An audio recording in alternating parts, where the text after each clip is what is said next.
Last week I took my space from this to this with a little help from my friends. Okay, Becca, one of the most important things to me about a studio. It's not the shooting table, it's not the workshop, it's not my little tinkering area. My brain went to lighting, but not in the way that you might think. You see my old office, I'm almost embarrassed to show you.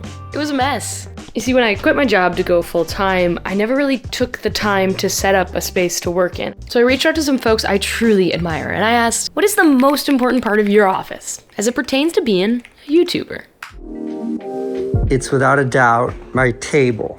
Used to have a desk, and then I realized I like working off a table because I can move it. I can have my camera permanently living there to film me sitting there. When I'm doing email and bullshit, I can look out the windows, it's peaceful. But when I need to film myself, I can just flip this on, and then the POV, and then battery said, the POV is just like my shot that I like to sit at when recording my video. This is my favorite place in my studio.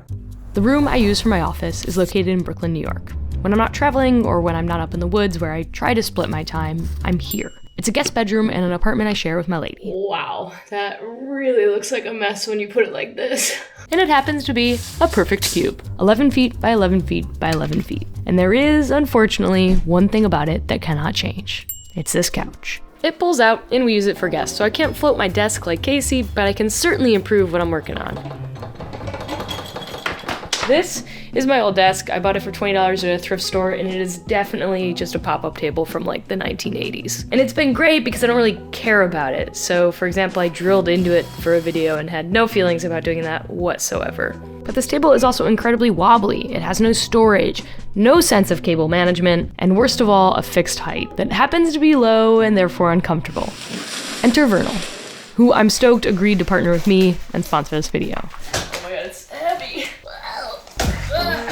This may sound strange, but what drew me to Vernal desks is how strong and stable. Oh my god, I can't believe I'm laying like this on camera. Okay, they're very strong and they're very stable. And after seeing how truly great all the components are while I was building it, I have no doubt that this thing is gonna be sturdy as hell. It's deep at 29.5 inches and it's rated for 160 kilograms. Plus it only starts at $460 and you can use the code YTBF to get a little bit of a discount. Another goal with my new desk is to have a camera pretty much permanently mounted to it, so it's always ready for filming, much like Casey's camera is. So I need a desk that's strong and isn't gonna move.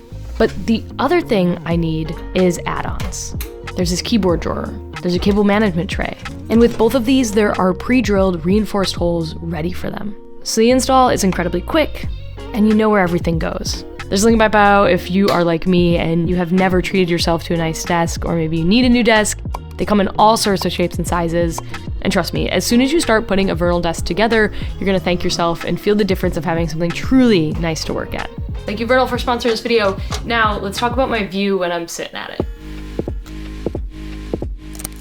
Okay, Becca, one of the most important things to me about a studio, for anybody, not just a YouTuber, but a creative in general, I think is storytelling through the things that you have in there, be it that's photos on the wall, artifacts from your journey, or things that people can appreciate when they come to visit you. Okay, so I obviously take a ton of photos. I'm a very sentimental person, but there are two things in my office that follow Pete's advice, and one of them is this Polaroid. It was taken by Brian T.G. Lopez. I don't know Brian, but I'm very grateful for him because he took this during an interview I did with Casey when I first went independent, when I was still so uncertain if this whole thing would work out. And every time I look at this photo, I just think, dang, maybe I am meant to do this. So thank you so much, Brian.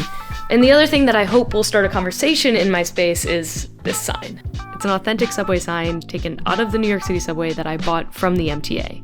I'm a huge fan of the New York City subway. I mean, how amazing is it that a system as large as this can run 24/7 and transport millions of people a year? Not to mention the graphic design of it all. Ugh, I love. So I have a lot of subway decor. I mean, I even have a subway seat in my kitchen. I mean, I am begging to be asked about the New York City subway.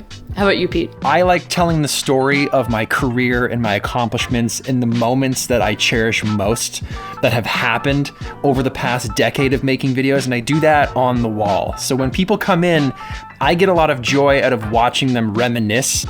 It's also nice as a reminder when you come in every single day to see how far you come and how far you're going to go.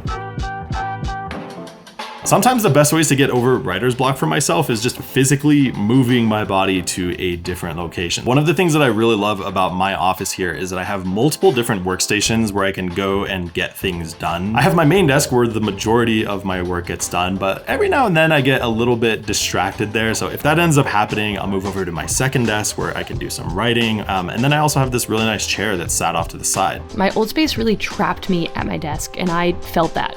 Trapped. So taking a little of Casey's advice and a little of yours, I built this movable tool chest that can both hold gear and tools, but also be a floating shooting location or a place to build things. Then I have my couch for being comfy or for friends to sit on, and lastly my desk that I can both sit and stand at. Oh my god, it feels so good to have this space be more kinetic, but there's one thing it needs in order to stay that way. I have a really small office space, so I have to stay very, very organized. And the way that I like to do that is with my label maker. But this also threw me into a panic at Staples. Emily, you did not warn me about this. Oh my god. I had no idea they made so many label makers. Do I get the small one? Do I get the big one? They're all different, really different prices. Does one of these have like better software than the other? Who's got the best paper? Is there like a label maker YouTuber? Because I need you now. Organization has never been my friend. So with this new office, I wanted to make staying organized as easy as possible. I painstakingly built so many of these IKEA boxes. Never have I ever been so ready to be done building boxes. My god! And labeled them all, so that everything finally has a home. Wearables have a home. Film cameras have a home. Oh my god. I mean, this is what dreams are made of right here. This feels incredibly good. For some reason, my brain went to lighting. People just really underestimate the power of a key light. Don't be intimidated by lighting, just get one. And it can be as small as an aperture MC. Look at this cute little light, but the thing that people miss out on is diffusion. For the aperture MC, they include this for diffusion. You know, it's very small, but this makes your light way more flattering. All you gotta do it is just kind of like put it right off center from you, and boom, you have a beautiful pop of light. Now I have my big soft light that I love.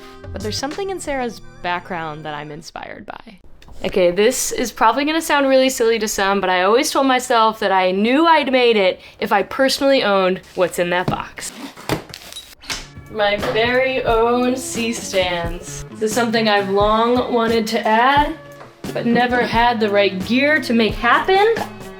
All right, I don't know if you can see it, but it's a backlight. Here, wait, let me show you my test. This was with the light off. This is with it on.